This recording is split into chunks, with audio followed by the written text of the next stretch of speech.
What if I told you a 300-pound man who could barely run for 2 minutes ended up running 5 marathons, 1 Ironman, and become a Nike-sponsored athlete? It took me longer to get dressed than how long I could run. I might be the chubbiest person to ever be on Runner's World. In a year and a half after leaving the music industry, I lost 130 pounds. I did 5 marathons. I did an Ironman in New Zealand. Then I rode my bicycle all the way from Santa Monica, California to New York City. He's got one of the most inspirational transformation stories in the world. And what makes this even more special is that he did this after being diagnosed with a brain tumor. Charlie went on to star in one of the biggest Nike commercials in history, alongside LeBron James and Serena Williams. He is proof that anything is possible in life. He calls himself a delusional optimist, and in this conversation he breaks down how he turned the worst moments in his life to fuel for everything that came after. So much of training, we'll throw in an extra word with that, is like grinding to like push through the pain. I was like, oh, that sounds terrible. I don't want to live life like that. I kind of invented my own training schedule to where I wanted every run, every bike ride to be like a euphoric experience. Oh, I have a brain tumor. Great. It made my dreams come true. When you start stacking the wins, something happens. You get confident. When you get confident, you get momentum. When you get momentum, you start being delusional about what's possible. When you become delusional about what's possible,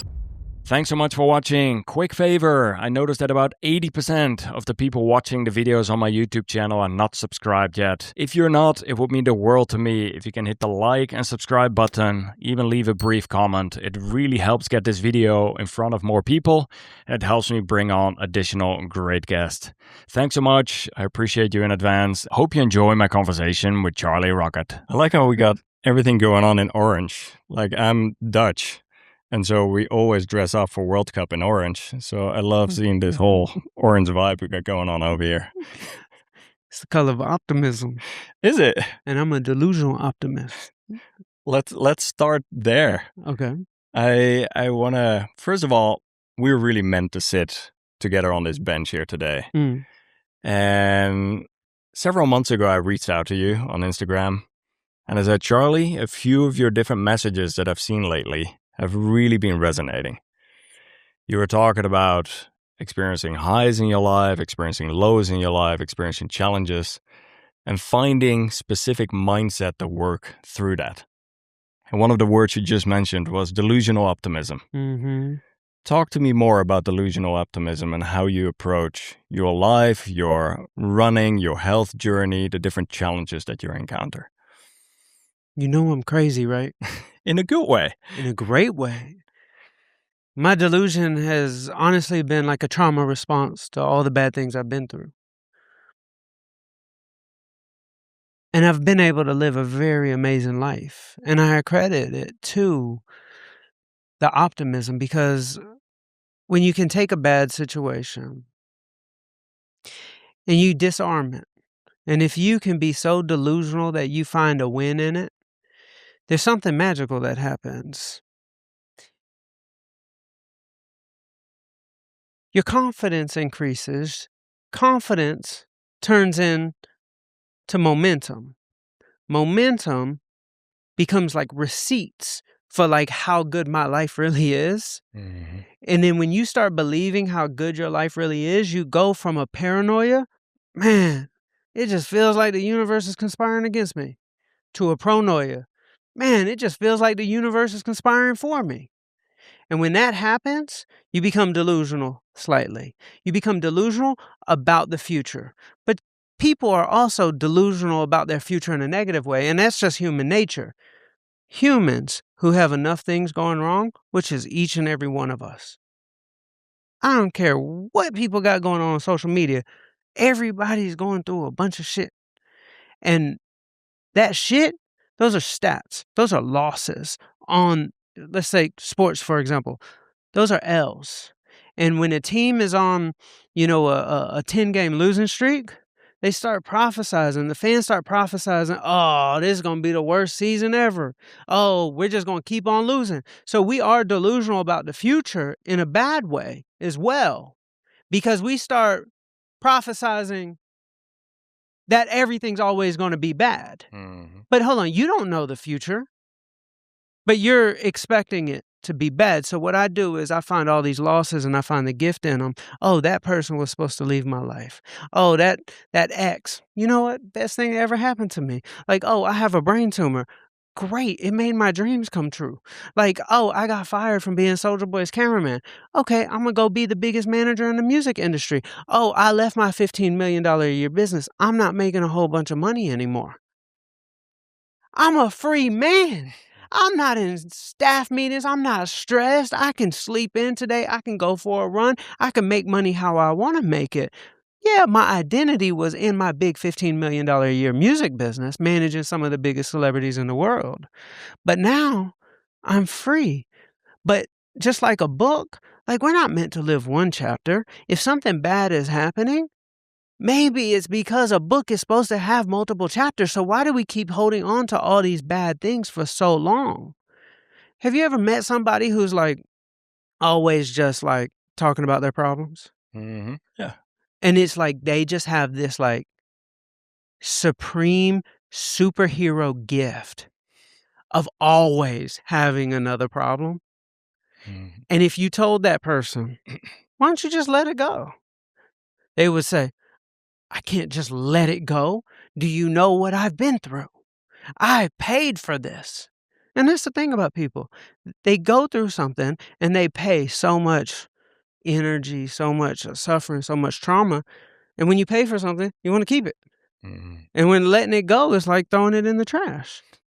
It really is interesting. I heard you say the word identity earlier. And I think to our audience of recreational runners, that word identity comes up quite frequently. Before we started recording, I mentioned that on a recent Zoom coaching call, I had a conversation with an athlete who was overtraining, who really had this identity for years of needing to do X amount of marathons, X amount of triathlons a year. And that was her identity. And for her to at some point realize it wasn't working anymore, her body and her mind were literally not capable of doing it anymore. Yeah. She had to let go of that identity and surrender and eventually set the ego aside. And I think this is what you're talking about as well. There's different chapters in life, different chapters in your book. And I really like that approach, that it's not so you're one person and that's it. Just drop that and zoom out and surrender to some of these different things. And I feel that's what you have done in your life as well, going from 300-pound overweight, having a brain tumor, to all of a sudden becoming a marathon runner. Well, I'm sure your audience is like curious right now, like, what does this guy know about running? He's kind of chubby. Well, I was actually kind of chubby, when I was on the cover of Runner's World magazine. Like, it's actually interesting. So I have like this cover right here. Let's take a look, because I might be the chubbiest person to ever be on Runner's World, but this is a epic. When was this cover? This was August 2018 edition, and it said Charlie Rocket will change your life. They surprised me with this. I didn't know I was going to be on the cover. They thought it would be a cool surprise, and so I'm biking across America at the time, and I'm at Duke University, like playing basketball with like Zion Williamson, and then I'm in the hotel room and I get a knock on the door, and my team comes in with this big like poster, but it was turned around, and they handed it to me, like this big cover of a magazine. And I was like, "What is this?" And they're like, "Charlie, like this is the cover of Runner's World magazine." I'm like, "This is a poster, like." Like, what do you mean this is a cover of Runner's World magazine? I was like, this is just a poster. Like, they just made like a little special edition one for me. They're like, no, like, Charlie, come with me. We got in the car. We went to the grocery store. We went to Barnes and Nobles. And it was the first day it was in stands. And I didn't know. Runner's World didn't tell me. My team didn't tell me. Nobody told me. And I got to like go into airports every day for a month and saw myself as an athlete. Because when I was a kid, it was my dream. I was always fat. And I was like, when I was in the music industry, I was running $15 million a year business, managing 2 Chainz and Travis Porter, hip hop stuff. And I got diagnosed with brain tumor. And that became the greatest gift that ever happened to me. Actually, all of it was such a great gift. Even being 300 pounds was a great gift. Everything was conspiring for me because I wasn't supposed to be in the music industry. I was supposed to go back. Have you ever read The Alchemist? Oh, absolutely. You know where the treasure was? Oh, yeah. Where was the treasure? I was back home. Back home. Yeah. I had to, so when I was a kid, I had a dream. And then as I got older, I wasn't athletic. So when I got in high school, I just couldn't keep up with the other players. So I buried a dream because there was this girl I liked, and she liked an athletic guy, and I couldn't keep up with that, and she chose him over me. And so I was like, I need something to be good at. And it was so tough because prom, man. So she chose him over me. And it's time for prom, and I didn't have a date. I was like one of my only friends, like in my whole friend group that didn't have a date. I was the only friend in the friend group that didn't have a date. And so I'm at the prom and I was like super socially, like I just didn't know how to like be like socially like cool. So I was like, maybe I'll go to the concession stand and just have something to do. So I'm like serving people drinks and stuff. That gave me something to do, having a little servitude, which gets interesting because so much of my life became that. But then that girl, she walked up with that guy, the fit guy, and I had to hand him a soda as he has his arm around her. And I'm like, I need something to be good at because I can't be an athlete anymore. And that's when I decided I'm going to be rich. And so that's when I said, I'm going to be a businessman. And I thought that was cool. So I put on a suit and I had a briefcase. And I would go to school every day, and I had a business, a hip hop business. I had a website called spityourgame.com. Spityourgame.com. Yeah, and it got big too. But it was like that became my identity, and that set me on this path of being in the music industry. And I rose all the way to rised. As y'all can see, I'm not the smartest person in the world. I got to the top of the music industry, and then I got sick. And after that doctor told me and showed me that brain tumor that was in my head, I just ended up on a beach here in Malibu, and I saw me, little me, and I saw him as an athlete, and I like gave him a hug. And I was like, let's go do that. Because if I'm going to die, I need to at least know what it's like to have my dream. And so I walked away from everything and I started a new chapter. And honestly, I kind of get excited about new chapters because a painter doesn't want to paint one picture his whole life. You want blank canvases. Like, how exciting is a blank canvas? So why are we always holding on to our old paintings? No, it's done. Let's put it in a museum. It doesn't need any more paint. Like, let's go to the next chapter. So I got excited to chase my dream, and it made no sense to anybody. Like, what is he going to do? Like, he's not going to play for the Lakers. He's not going to be in the Olympics. He's short, chubby, white guy. And I saw this vision that I was going to be a Nike athlete. I saw a vision that I was going to be in commercials with LeBron James and Serena Williams. And I'll write it in my manifestation notebooks. And people, I'm delusional. I started this interview off telling you I'm crazy. Yes, I am. And it's only crazy until you do it. It's only delusional until it's real. And a year and a half after leaving the music industry, I lost 130 pounds. I did 5 marathons. I did an Ironman in New Zealand. Then I rode my bicycle all the way from Santa Monica, California to New York City. And I helped people everywhere I went. I wanted to be of servitude, just like how I was in high school, just serving the drinks. I just needed something to be of service. And they surprised me with the Runner's World cover as we were biking across America, and I got to see myself as an athlete. And then Nike asked me to be in the biggest Nike commercial in history, and they actually named the commercial after a short little film I made called Dream Crazy. And it was the Colin Kaepernick commercial, and this is very interesting because when I was 8 years old, Nike was my favorite company. It was the first stock I bought. I would like cut grass, I would save money, and I would buy stocks because I wanted to be like my grandfather. That is amazing. And so I bought a stock when I was 8. The ticker symbol was NKE. And later on in life, Nike asked me to be in this commercial. I got to see myself in a commercial with the greats. And when that commercial came out, the next week, the stock price tanked. No, the commercial came out, and within the first 24, 48 hours, the stock price dropped something like $6 billion. No, it was insane. I think it was like a 10 to 15% drop. And then something interesting happened. Over the next couple days, the sales started skyrocketing, things selling out everywhere. Nike stock price after 1 week went up $8 billion. And in the next year, went up $40 billion.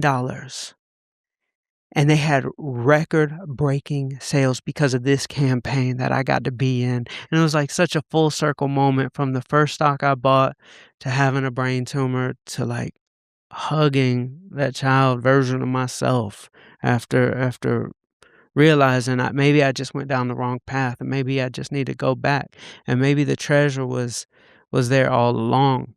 And so I got to be an athlete. What a beautiful story. And even you telling me, I'm having chills over here. It really is touching. And my main thing that's coming up for me right now as a next curiosity here is to those listening who are at some of the lower points. How do you, like, you got diagnosed with a brain tumor, you were well overweight, and you decided to start running as one of your vehicles of processing, of getting healthy, of...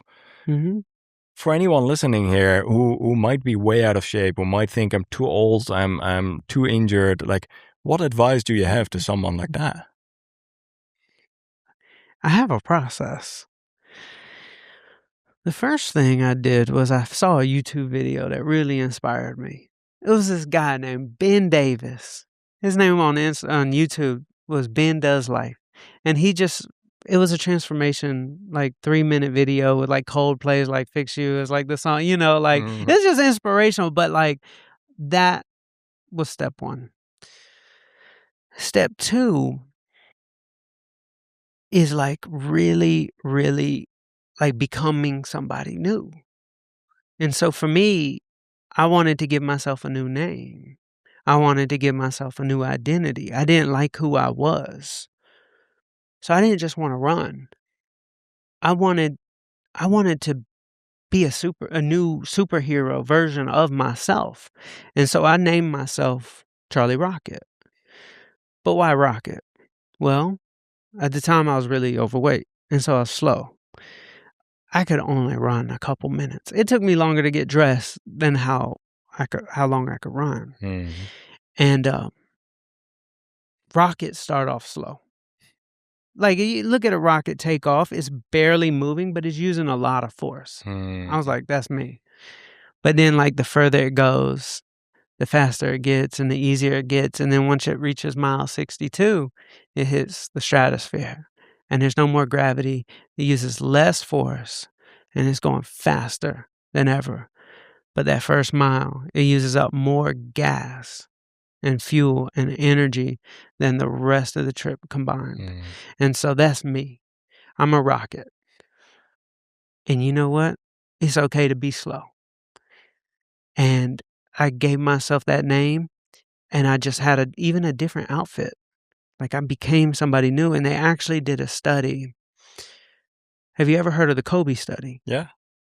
He had the Black Mamba, right? Come on with it. Yeah. So researchers, they noticed when he was struggling in his career, it was 2003, the dynasty was falling apart. He had the case.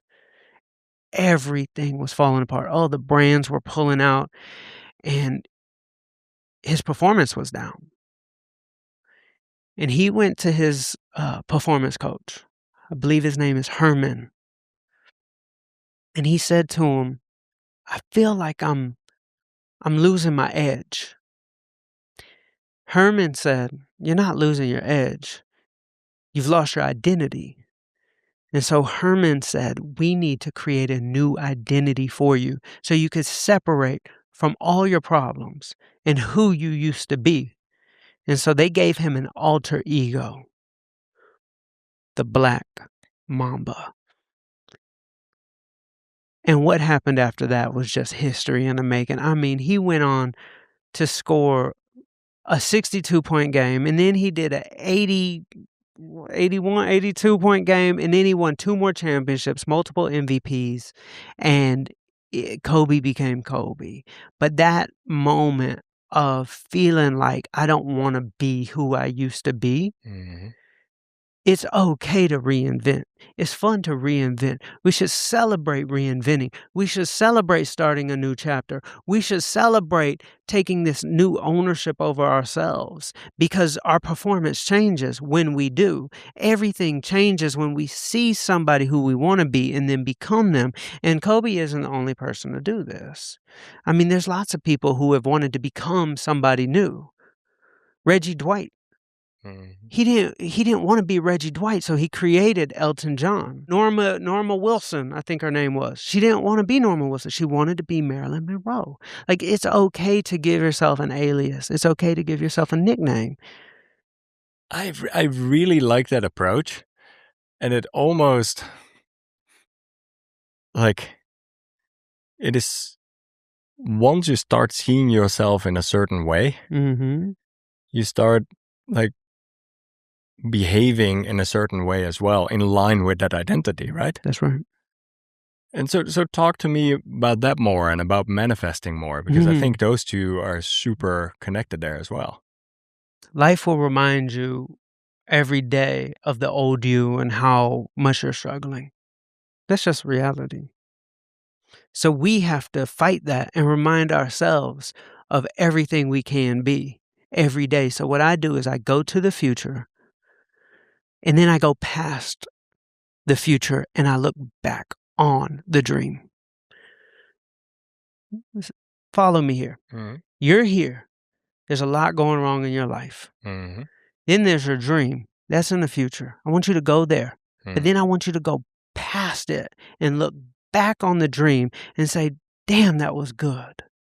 That's called connecting the dots. Connecting the dots is something that happens. I'm sure some neuroscientists can explain what happens when you connect dots, but connecting the dots can only happen when you look backwards. I need you to connect the dots on your dream by going to your dream, going past it, look back and say, damn, that was awesome. Damn, that was easy. Oh, damn, I'm so glad that I did that. I became somebody new. That was fun.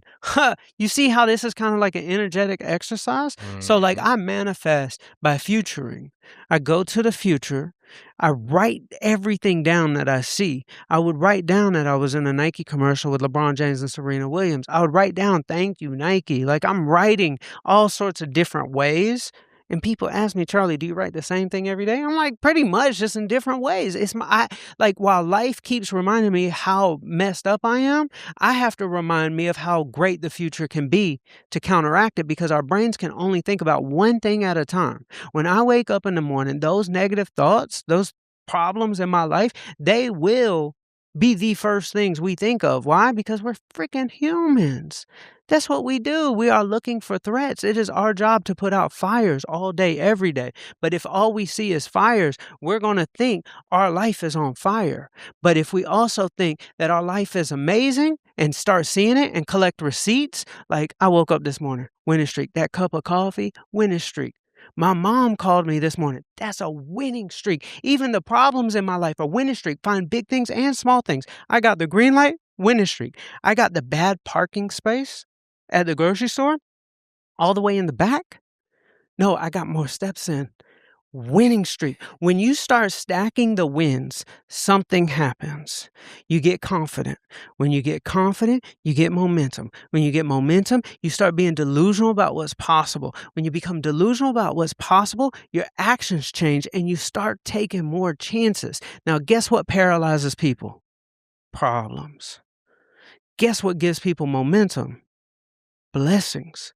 When you can find blessings in anything, you now believe that you're a winner. That's what we got to get good at, to protect this precious, beautiful life that we've been given. And it's such a waste of life to go through our life looking at all the fires that we have to put out all day, every day. Yes, we have to put those fires out. But damn it, there's probably a lot of good, beautiful flowers over here too that we need to stop and smell.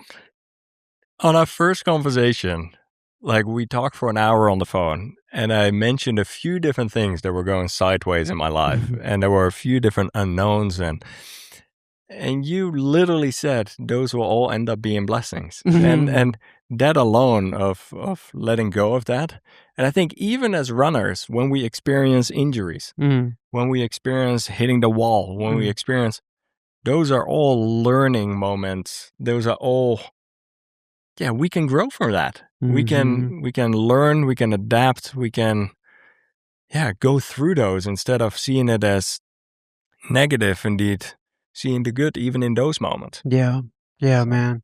I had an injury one time training for the Chicago Marathon with Nike, and my calves just, I guess, seized up. Like I guess I was running on my toes too much. I don't know what I was doing, but calves seized up.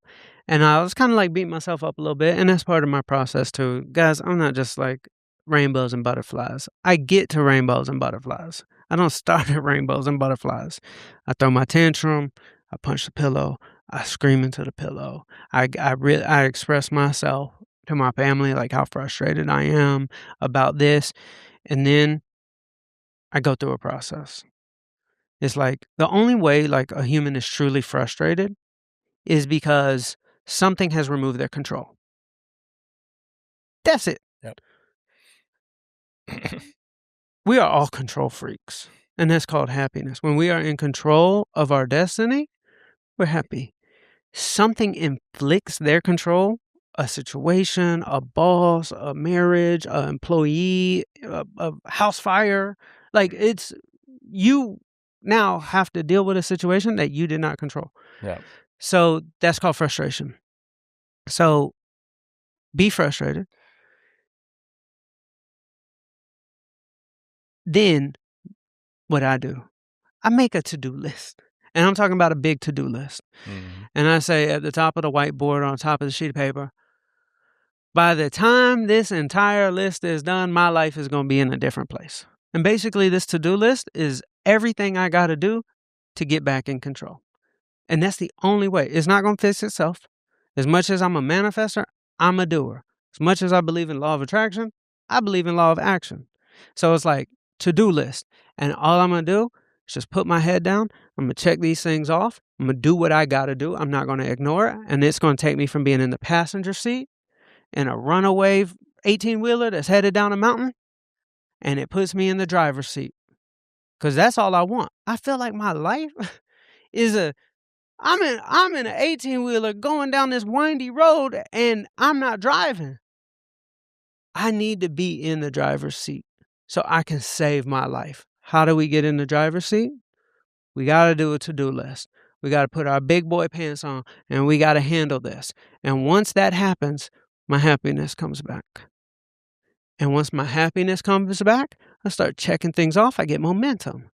Then I start looking for the blessings. Now I start stacking the wins. I look for wins, big and small. Checking that off, win. Cup of coffee, win. You see? And now I start feeling like a winner. Where just a week ago, 2 weeks ago, I felt like a loser. Now I'm feeling like a winner. And when I catch that momentum, I'm unstoppable. Then I start dreaming bigger. Now I start believing things are possible. Next thing you know, you've completely reinvented your life. That's my process. I am not constantly delusional. I throw my tantrum. I make my list.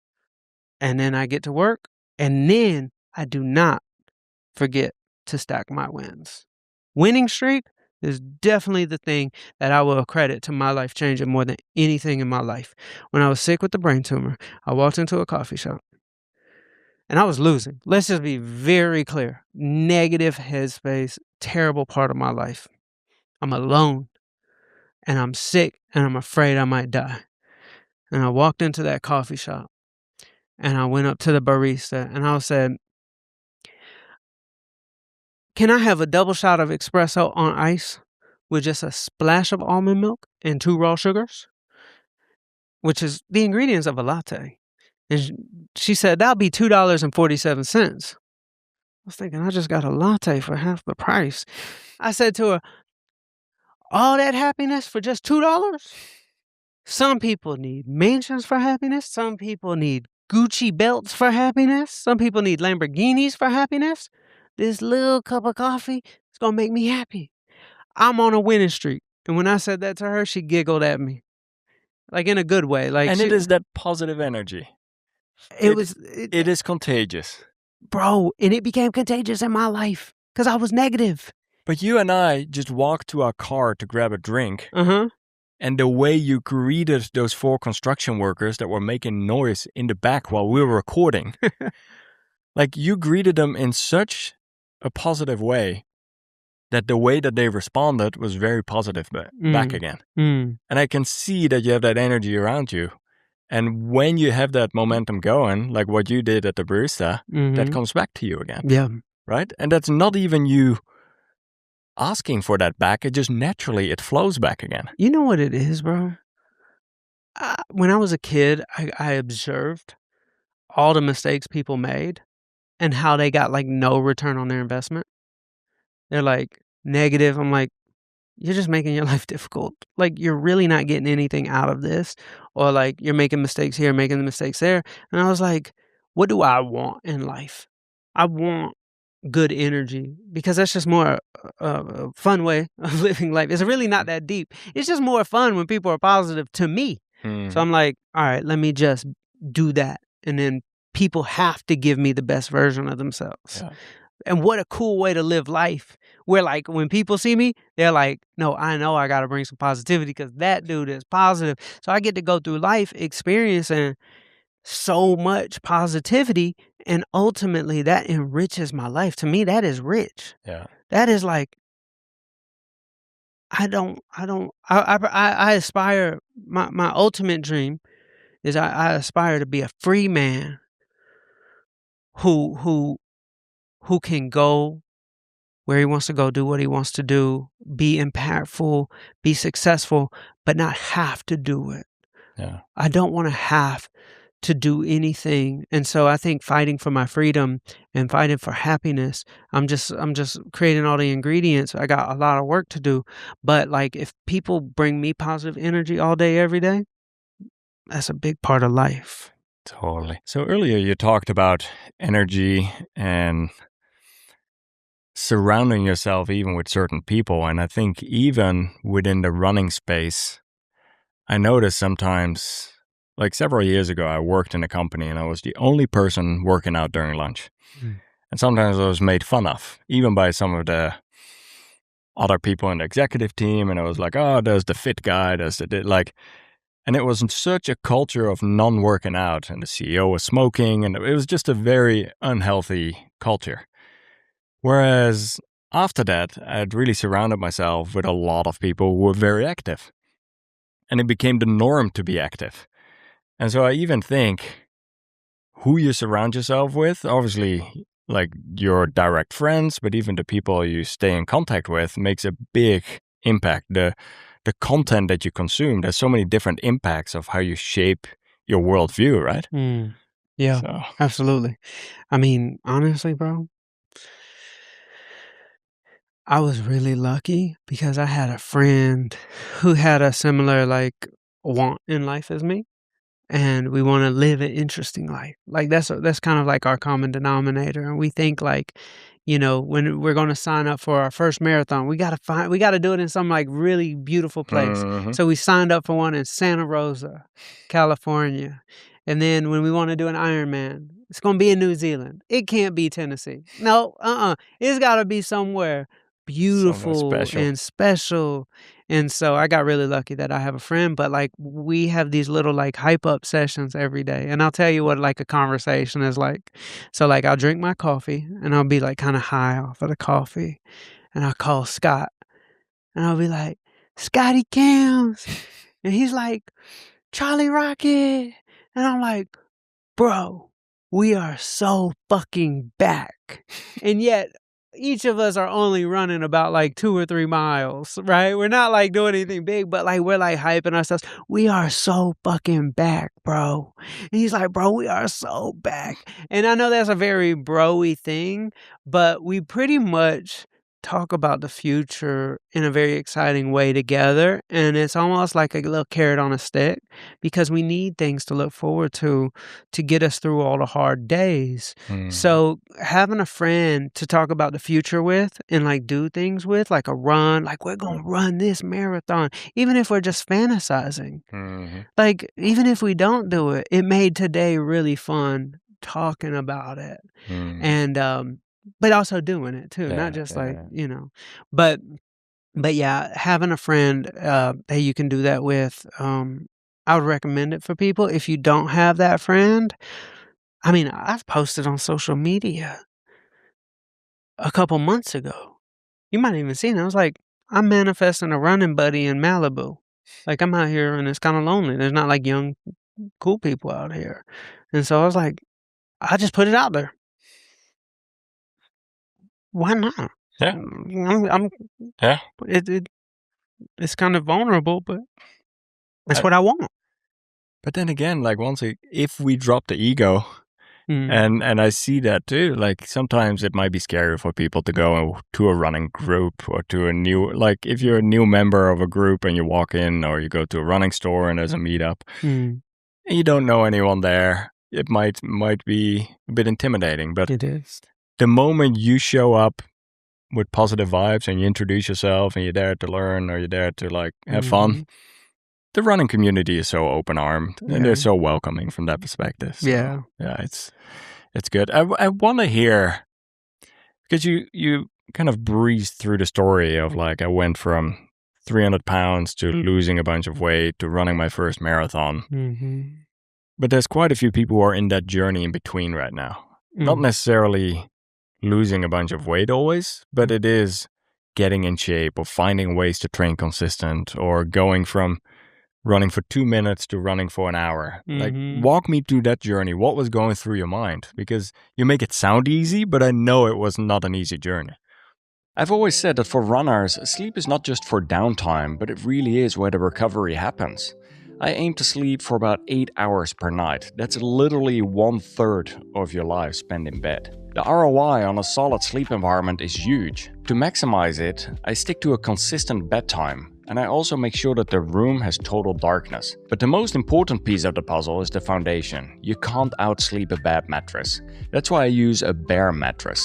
They're specifically built for athletes to help the body naturally restore and recharge. It's also incredibly convenient. The mattress arrives in a box and you can easily unpack it, unroll it, and it's set up within minutes. I've been sleeping on the Elite Hybrid. It's super comfortable and I'm waking up feeling refreshed and way less stiff. It features a salient infrared recovery technology to help your body recharge at a cellular level. Bear offers a 120-night sleep trial and a limited lifetime warranty. If you're looking for the best sleep for your active lifestyle, check out bearmattress.com/Floris and use the code FLORIS, that is FLORIS, to get 40% off your Bear mattress. Most runners never discover what they're truly capable of doing because they're trying to figure everything out alone. Over the past decade, I've coached hundreds of runners inside the Personal Best program. Here's a few comments from that. It was basically a game changer for me. I'm enjoying running more than I have my whole life. You need to have a written plan that you're following, and I think that this is a great one. What I can provide is a proven system, clear directions, and real support. Stop guessing and train with confidence within 60 days or get your money back. I would love to welcome you in the Personal Best program. I hate to break it to you. So I did a podcast with an extraordinary gentleman, one of my idols, somebody who I manifested being in my life. His name's Rich Roll. Oh, yes. And so I got to do his podcast, but this is before I did an Ironman. This is like 2 months before I did the Ironman. And so I'm sitting there with him in his beautiful house in Malibu. And he said, Charlie, like, do you need any advice? Like for your Ironman? I was like, no. And he was like, but you got like an expert in front of you. Like, I would love to teach you. And like, I was very grateful. that he was such a nice person and extended that.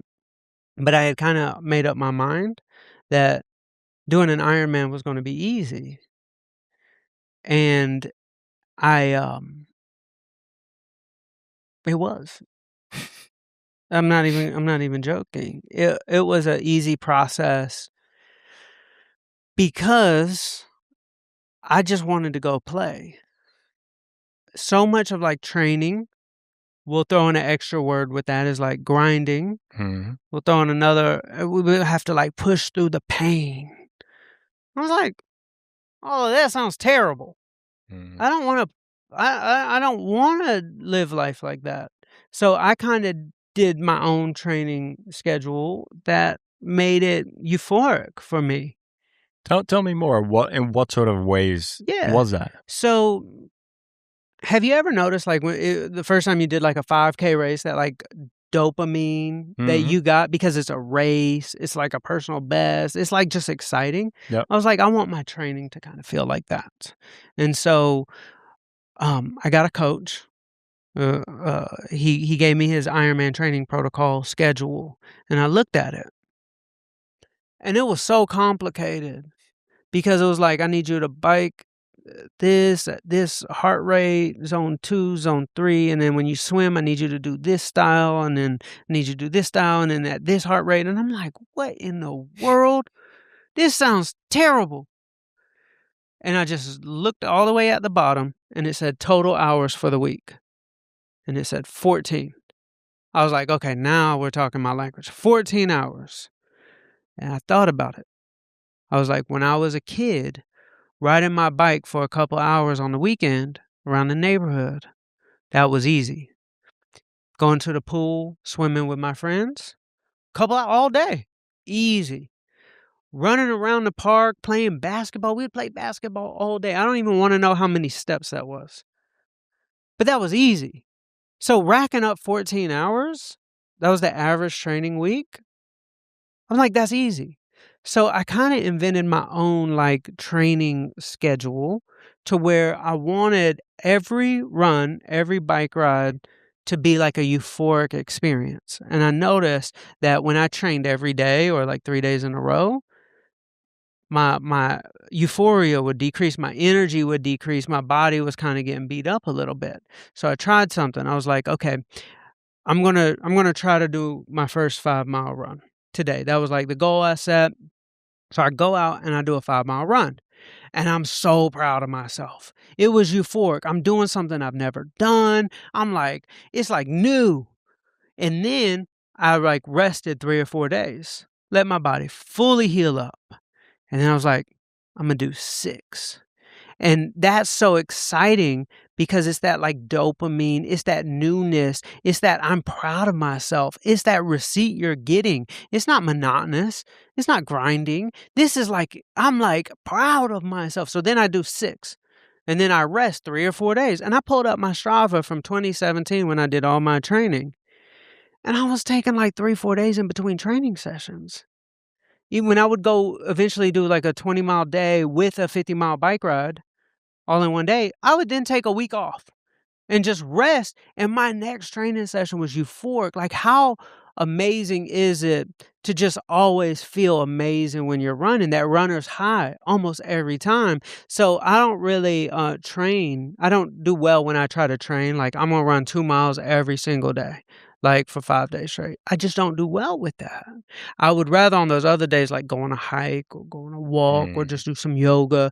But I want to just always feel high. I want when that coffee hits and I start running, I'm like, and you know what I mean? Every runner knows what I mean. But the way I train for my marathons or Ironmans, it's just like a kid. I just want to play.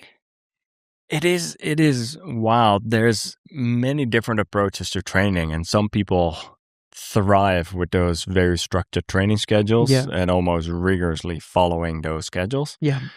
Whereas other people are much more in line with like, give me a ballpark number to hit for the week, and taking that playful approach. And I think in particular, the whole part of also what you're saying is, all right, you're learning what new distances feel like. Mm. And you have these small wins of like, now I've been able to reach 5 miles. And those are not high intensity miles either. They're like, you're going slow. out there. I mean, let's be very clear. I came in second to last place in the Ironman. But you finished. I had fun while I was doing the Ironman.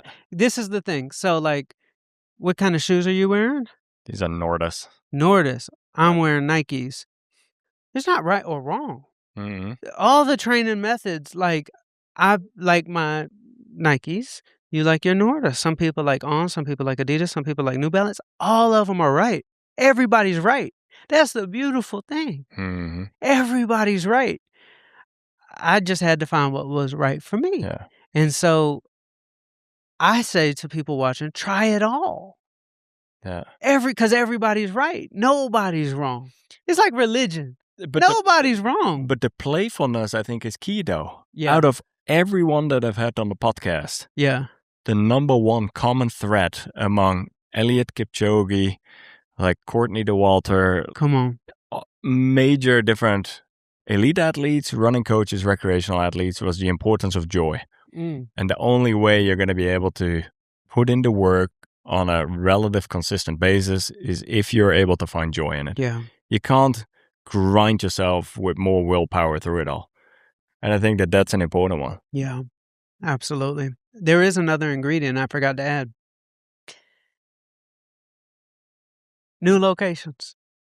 It changes the game. Yeah. I don't know. Do people talk about this? Oh, like it's a big one. It's like, a big one? Good. Mixing things, the route, the people you run with, it makes it just running somewhere new that I've never ran. Oh my God. I become a different person. I don't get tired. Everything changes chemically. Yeah.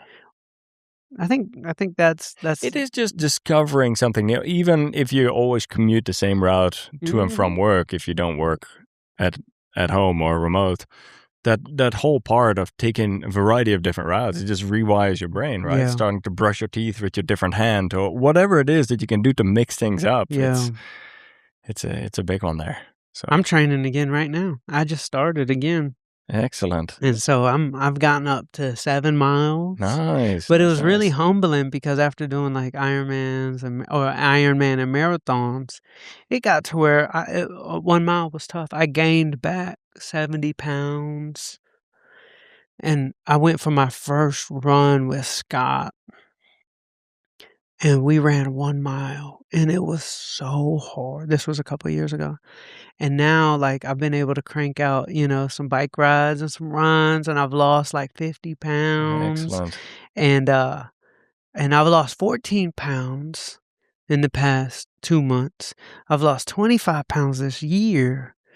And I've lost like 50 or 60 pounds since a few years ago. So I'm really, really trying to get back to my dream because I still struggle with it, man. Mm-hmm. Like, I've been battling this my whole life, but it's marathon continues. Mm-hmm. Yeah. But I'm back. Like I call Scott, man, I'm so fucking back, bro. No, it is.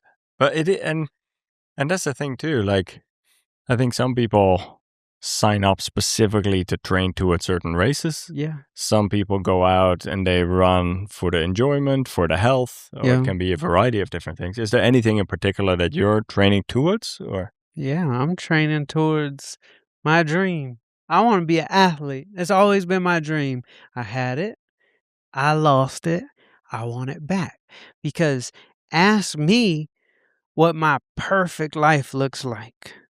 It's going to be, I sold a bunch of books and I have full just freedom to do what I want when I want.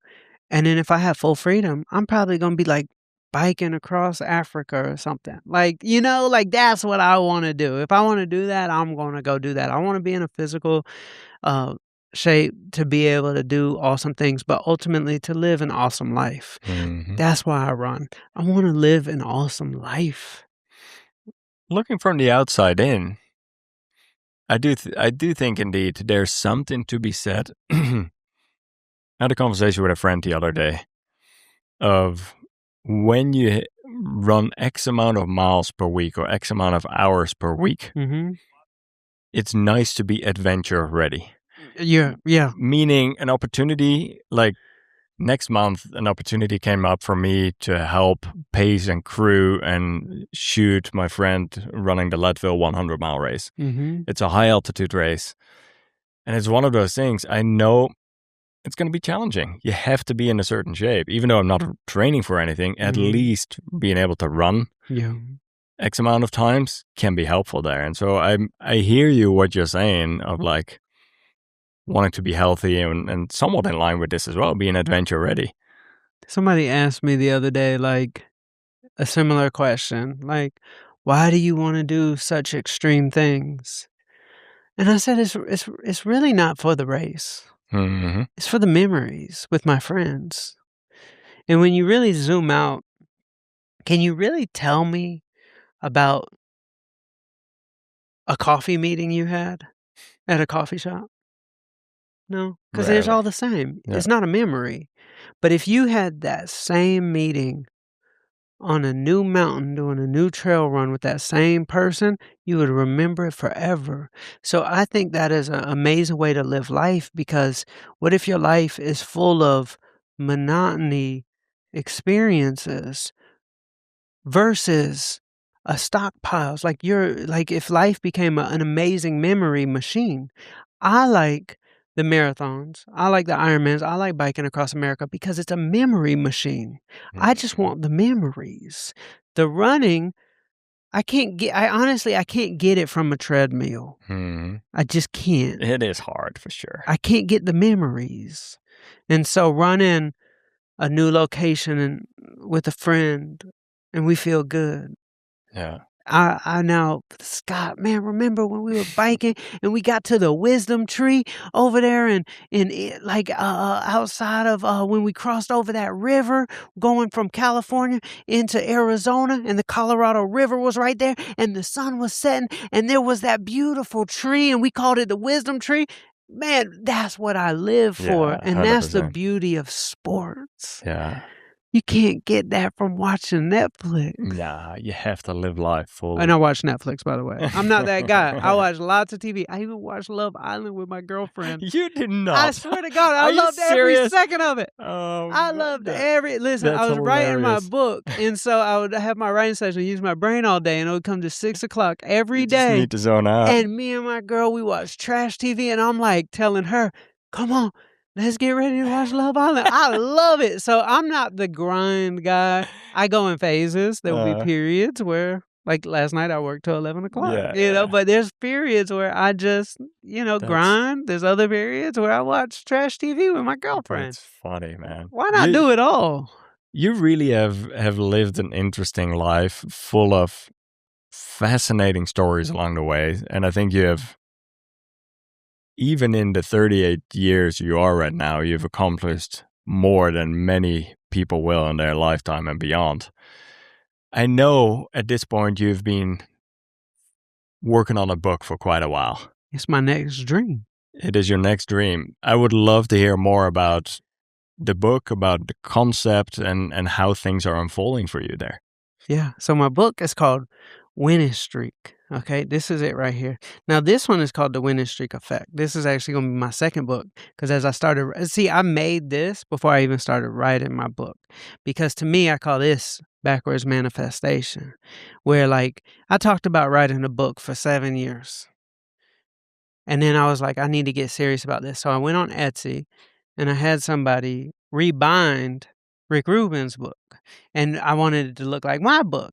So good choice, man. The creative act is it's a good template. And so once I made the physical copy, I started getting really serious about writing. And in the past 3 months, I've written 60,000 words. I have 2 chapters left. Wow. And so I realized I didn't write that book. I wrote another book. So it's called Winning Streak. And then this is the follow-up book called The Winning Streak Effect. So now I have 2 books. So Winning Streak there. But as you're reading the book should really be called Losing Streak, because you're going to be reading it and you're going to be like, can this kid just please catch a break?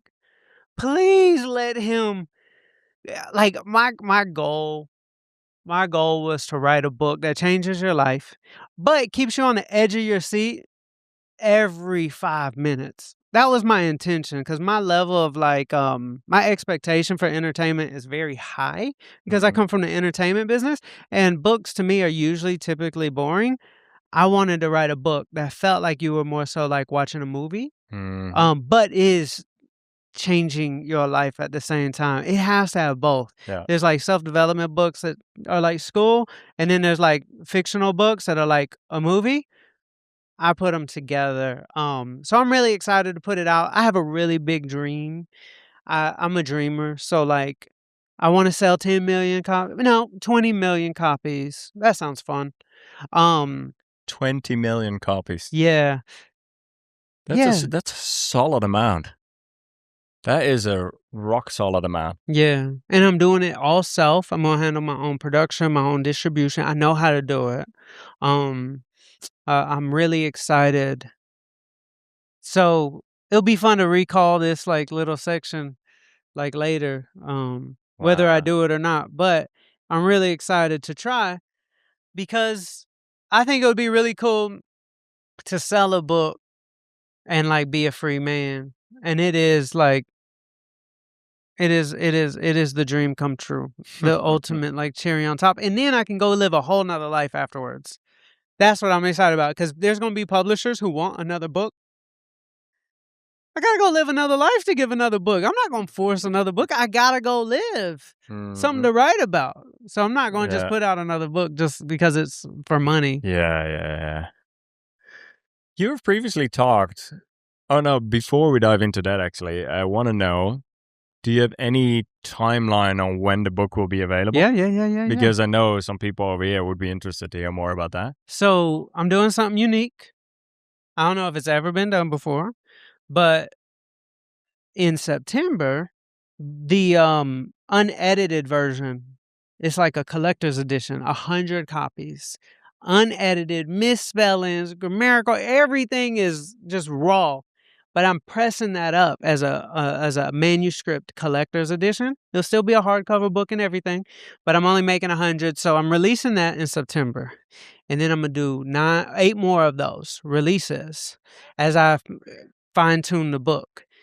And the official final version of the book comes out in April. But what's interesting is each one of those editions is a slightly different color orange. So if somebody were to buy all of them, they have the whole collection, every gradient. Each one is numbered, is signed. It's just going to be a very special like process of like editing the book to get to the final version, which comes out in April.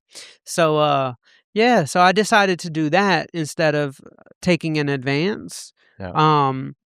Because that way those manuscripts can fund the production of, let's say, launch week. I sell 100,000 copies. I mean, that's a lot. That's a lot of money for somebody to pay for. So I use the little manuscript money to handle the production. That makes sense. And what is the best place to find out? I see a lot of updates on your Instagram. Are there other places for people to stay? I'll start a newsletter in like a couple of weeks, but right now Instagram. At Charlie. Yeah, just at Charlie. How did you get at Charlie? How early were you with that, man? Man, bro, it was like who did you pay for that? No, I swear to God, I didn't pay. Okay, I got lucky, but it was like a premonition. So I had a dream at night, and I saw this like, I'm not ever gonna be a politician, but I saw this like yard sign that like I was running for president, and it was like, my name was Charlie, like on a first name basis. So I called my boy Scotty Kills. And I was like, man, I'm going to be like known like Oprah, like on a first name basis. It's just Charlie. I saw a sign in my dream. Everybody just calls me Charlie. And then, I don't know if it was a week. This was 2018. I don't know if it was a week later or a couple of days later, but I get a DM from a lady named Fadia Cater. I used to know her from the music industry. And she said, I work at Instagram now. I was so inspired by your story. I have a gift for you. And she's not supposed to do this. She doesn't work there anymore. But she said, I'm not supposed to do this. And she said, I want to give you the name at Charlie. I called Scott back like, bro, you won't believe this. And it was so strange how the universe works. Yeah. Very strange. That's rock solid. Tell me more about your winning streak walks. Because last time I talked to you, you're like, yeah, I'm over here in Maui and I just got back from my 10-minute winning streak walk. Yeah. Tell me more about them, and to those listening, how can you implement those? Because they sound wonderful. It's really, really nice. It's really euphoric. So it's a little game I play where I'll take like a short little walk, and all I do is find every possible thing that can be a win. And when you kind of give yourself that container, you start finding random things. So I go on a walk, and then I find wins, but then I run out of stuff, right? So I'm like, man, I'm so glad I woke up this morning. Fluffy. Oh, I'm glad, like my mom's alive. Like I felt that. Like I'm glad I'm here in Maui, or I'm just glad this is happening. Then I run out of ideas. So then I go into the past. I'm so glad that person left my life. Then I start really feeling it. Like that's a win. I'm so glad that whole business fell apart.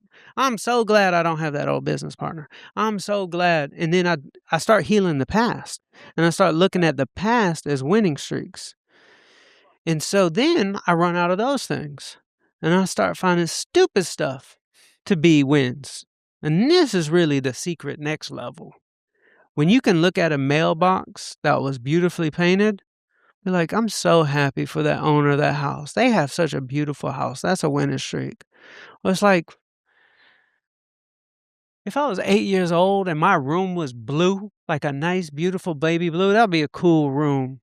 But like our life, this world is baby blue. Like, that's so cool. Like, you start finding these things and something just shifts. And you just look at everything as a win. Something chemically shifts. I'm talking about, you don't start off there. It takes about 10 minutes to get there, but you get so freaking high, you start thinking about, like, I love toilets. They used to not have toilets. The shit would just be all in the city, smelling like shit. I was like, toilets are amazing. Like, I'm on a winning streak because I am in a time where toilets are around. Like, I love having a cell phone. Like, there was a day I got it and I loved it, and then all that gratitude went away. But, like, let's reinstate that. And, like, electricity is amazing. Whoever invented air conditioning should be richer than Elon Musk. It's more useful than, like, Tesla is, I promise. Air conditioning is one of the greatest inventions ever. For me, it has been groceries, man. You open the fridge and, like, you just used to have to grow it. We used to have to grow it. No, that's But we used to not have grocery stores. Yeah. You want a cucumber? 4 weeks. The big one as well is recently I went forest bathing with my friend. We took the time to walk and to observe all 5 sensations. And at one point, he gave me just the assignment to stand in front of a tree that I felt drawn to. Yeah. Just look at it for 5 minutes. Now that's weird. And I ended up seeing things. That's how people probably feel about me when I talk. They're like, bro, that dude, that's weird. I'm not doing that. It was a weird experience. Yet at the other hand, I saw things on that tree that I had never seen before. Never saw. I see this whole trail of ants going up. I see this whole, and there were, and I think you start seeing the world through a different lens. And I feel that's what you're saying as well with your winning streak walks. You can reshape your relationship with reality. Yeah. And absolutely. that is fun because reality usually sucks. Mm-hmm. But like we can definitely reshape our relationship with reality if we do this. And I do my little winning streak walks. Ask me if I do it every day. Hell no, I don't do anything every day. I take a shit not even that every day. I pee every day and I brush my teeth every day. I love the honesty always. There's a lot of truth flowing from you. Sorry, too much information, guys. No. We're all good here.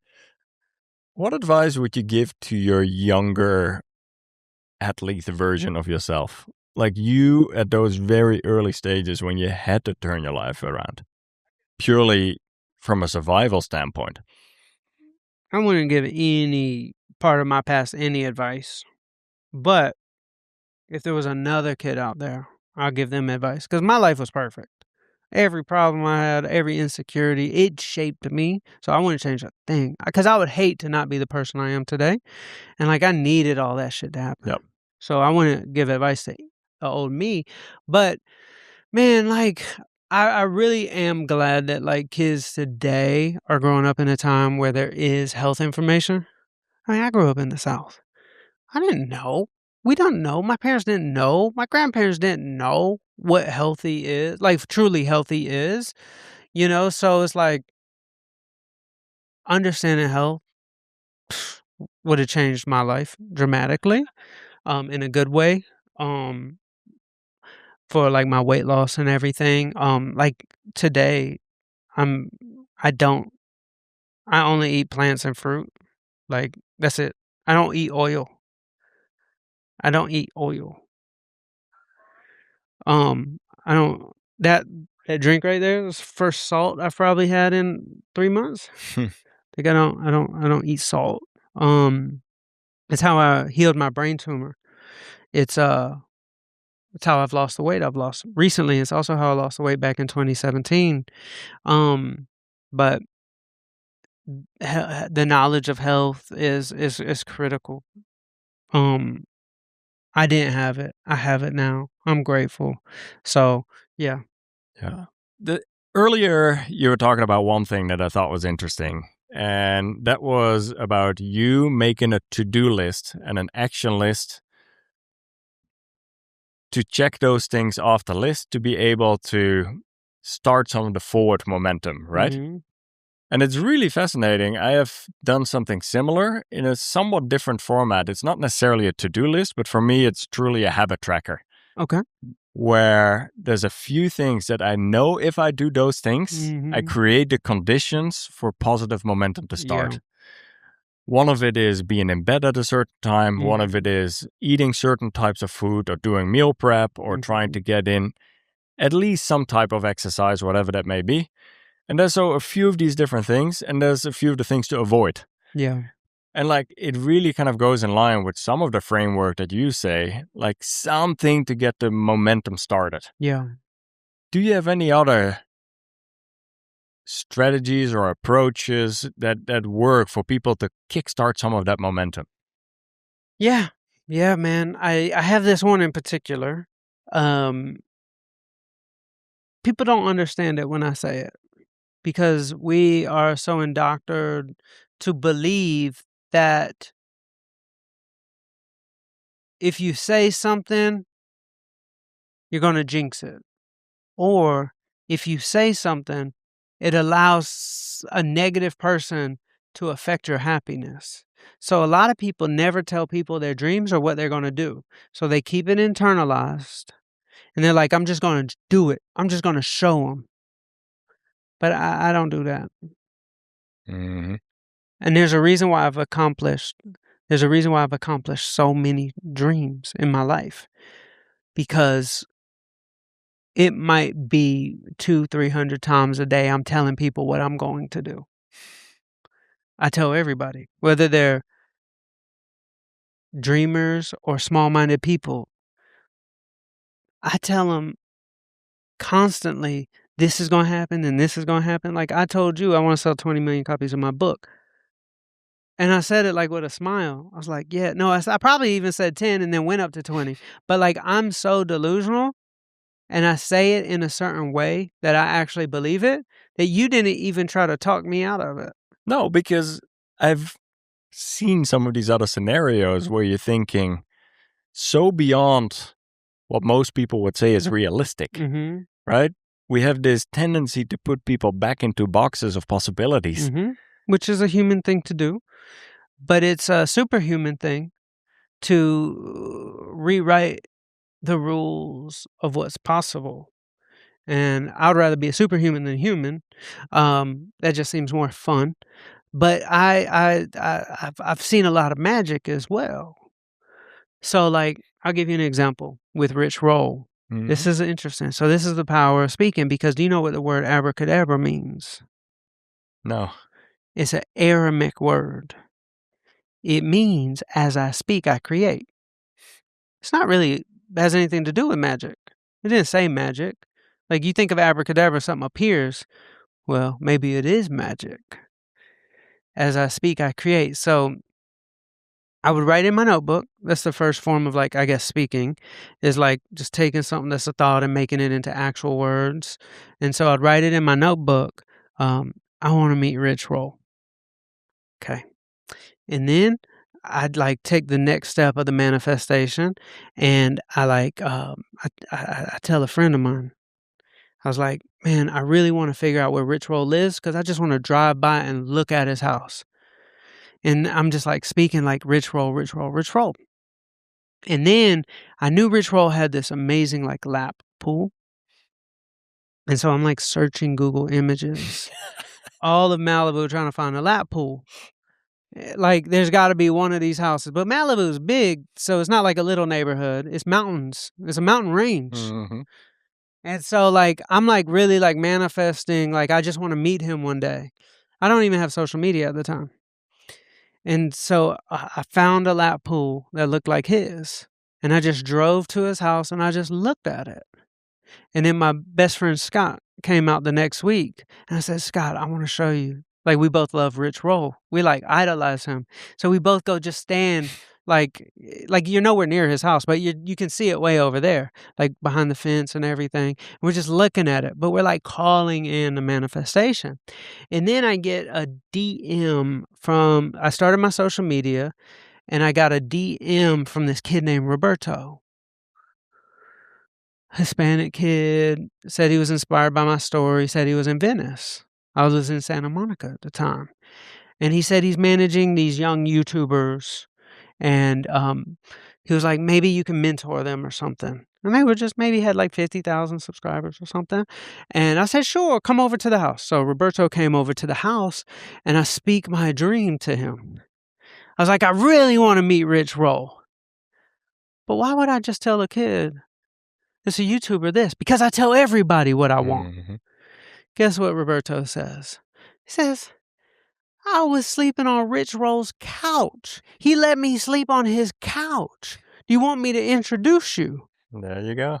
He introduced me. Rich Roll invited me on his podcast. I got to go to that house. It was so beautiful. I got to meet his wife, got the cookbooks. It's like, come on, dreams come true. But like I spoke it, but notice the whole process. I wrote it. I like tried to find it. And then I'm telling people about it. And if you can't tell somebody whether you look up to them or down, it doesn't matter. Like it was a kid who wanted mentorship that I told my dream to. And he was sleeping on Rich Roll's couch a couple years ago. Like, what? You can't underestimate some of these connections and how, I wouldn't say it's random, it's the universe working in your favor. 100%. But at least you're opening those doors, right? And so I think that's a very important one. Abracadabra. So tell everybody what you're going to do. Live it. I do it about 200 times a day. Any chance I get to tell my girlfriend, then this is going to happen, and then this is going to happen. I'm living in the future to create magic. Mm-hmm. Circling it back to the running audience and endurance audience in particular. Okay. Do you have any thoughts on how to become a stronger, healthier, happier athlete? From your perspective. I mean, I've never been a strong athlete. I've been a happy athlete. I've been a healthy athlete, but I've never been a strong athlete. I run slow. But And I pace is just a number, right? Well, it's honestly what I enjoy. Yeah. I want to go on a joy run. Like, but some people might find joy in hitting the personal best on the speed number. It doesn't matter. So, like for me, it's the memories. That's how if you rack up more memories, you're a better athlete, in my opinion. To me, that's what like endurance training is a memory training. Like I'm just trying to stack them up. But I can't give advice on how to be a better athlete. I can give advice on how to be a happier athlete. Let's talk about that angle. Yeah, man. So like for me, the first thing is like sign up for a race. Cheat code makes everything easier. You have accountability. Do it in a cool place. That's like maybe within driving distance if you can't afford it, or go somewhere exotic if you can. publicly say it, create accountability for yourself, and let it be your identity. For example, I wanted to become an athlete.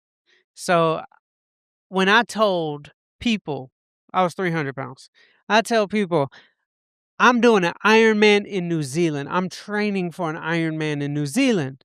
What do they say? You're doing an Ironman in New Zealand? It sounded so big and official, right?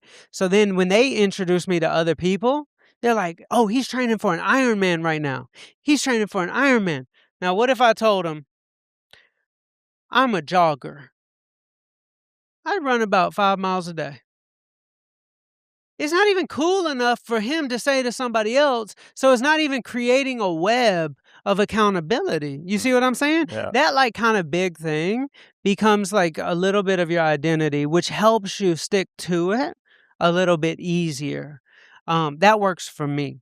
There are people who run every day and they're the most amazing athletes in the world. I don't enjoy doing the same thing every day. But it could also be because I have a brain tumor on my pituitary gland, so my body doesn't naturally produce dopamine, so everything I do in life has to produce dopamine for me to feel alive. So it just might be the way I'm engineered, but it's just a really fun way of living life, always having dopamine of some sort. You still have the brain tumor right Yeah, now. it's under control though. Yeah. It's in a good place. Yeah. Wow, this has been such a fascinating and different type of conversation, but I really, really enjoyed this. And I wonder what your audience is going to think. Be like, I don't like this guy. No, like that's so much good. Like honestly, this is the message that I needed to hear, and I know there's plenty of people in my audience that will probably resonate with several of the nuggets that you have shared over here. Do you, first of all, where can people find more about you? Where can people find more about your book? We talked about your @Charlie Instagram handle. That's pretty much it. That's my hub. Yeah. That's the main zone. That's it right there. All right. Everything good. you need. So I'll make sure to link to that. And then do you have any closing thoughts? Anything you would like to share with the audience here? I'd just like to, I guess, make a statement about what I want to do next. I would really love to become an athlete again. Like right now I'm training, doing 5 miles. I have on my little whiteboard to-do list like 5, 6, 7, 8, 9, 10. So I want to have those checked off in the next like month or so. And biking as well. I just really enjoy that. I want to lose about 15, 20 more pounds. There's this suit I wore to 2 Chainz's wedding. So he's my former artist. His name's 2 Chainz. And when he got married, I wore this blue suit. And it's the background of my phone. Okay? Let me show you. I used to be a good-looking guy, man. Let me show you. You still are, Charlie. Thank you. But this is what I look like 15 pounds lighter than I am now. That is an epic suit. But I still have it. That is awesome. Oh, hold on. I think it just went blank. Oh. But you can shoot me text me a screen share of that So one. like I really want to get back in that suit. So I'm only 15 pounds away. I'm like knocking on the door of being in the suit. That's a big one. And I'm really excited about the book. For me, coming from the music industry, I put out albums. Mm-hmm. And so this is like an album rollout. So I'm very excited about that. And I'm really excited to just step into my greatness. Yeah. I've always been really good and I've always had a lot of potential to be great. But I've been there pretty much my whole life. And I don't want to be potential anymore. Mm. There's a part of me that's always kind of like been a little dabbler. Like I'm good at different things. Like really good. But I dabble. But now it's time to be great, and I'm ready for that. Here's the one thought from my perspective that I do want to share. Okay. And that is that I don't think you realize the impact that you have had on me and on several other people, many other people. And I'm saying this from a place of love and care, that I hear you almost talking, not down on yourself, but almost in a way of putting yourself slightly in a position of like, I'm not great yet, or I'm not an athlete yet. Like the whole part, and we have talked about this previously at some point as well, of like, we're enough the way we are. And like just us showing up is already enough. Yeah. Yet I see you have accomplished so much. You have overcome so much challenge and obstacle. Mm-hmm. But the way you are approaching things and the mindset, it's very inspiring how you're still able to have a very positive outlook and how you are able to walk through life. I see you're radiating positive energy. Mm-hmm. Literally, the few people we encountered, literally, the guy who was working on the road here, this is your local bench and you knew him by first name. Yeah. And like, it is that I think radiates through your life, and just keep leaning into that. I'm really excited to continue following your journey, and I'm rooting for you any way I can, man. Thank you, bro. So Thank you. Well, the next chapter is going to be the best chapter, so I'm very excited. Excellent. Can't wait. I can't wait to do a part 2. Yes, let's do it. Part 2 coming soon. Excellent. Can't wait to read the book. Thank you. And wishing you all the best on your running and health journey. I can't wait to go on a run with you. Excellent. You're going to have to slow down the pace for me, though, big dog. Let's do it. Awesome.